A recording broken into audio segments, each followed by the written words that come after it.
One of the main things that I want to do is represent alternative talent that are a little bit more edgy and want to do stuff that is a bit weird, but that's who they are and it's authentic to them.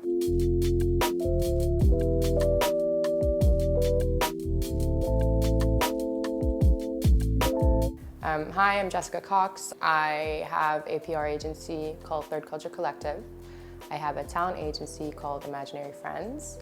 And I also do a women's platform called Girls in Real Life, or Girls IRL. I think that there's a lot of talent here that might be ahead of their time a little bit. And so in that space, sometimes there's talent that falls through the cracks, and if they were in another city, they might be more appreciated because that industry or that space, like we said, is already more developed or cultivated. And I think creatives now with the internet are understanding that. Like, I don't need to be a big fish in a small pond. I can just be a big fish and I can go wherever I want to go and find fish that are like me and people that appreciate what I do.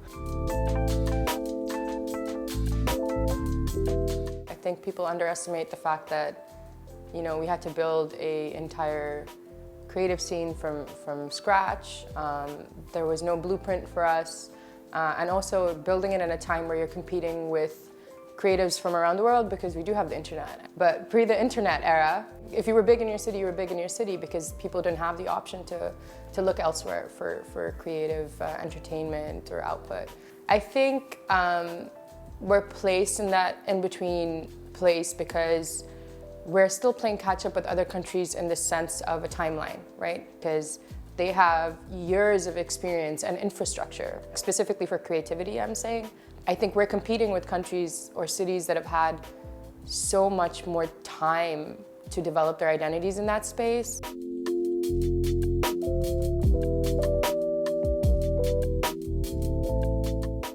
I am Indian and I am Australian.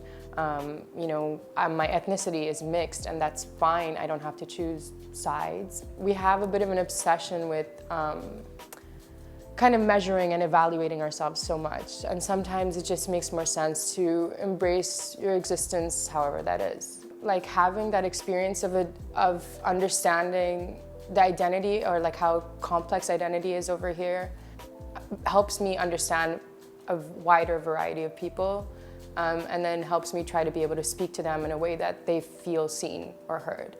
And that's like my main priority, I think, because when I used to see advertisements, or when that sort of started to come to the city over here where people started to prioritize that, it would either be only acknowledging one sphere of like a very Arab take on communication, or a very European take, and there was no in between.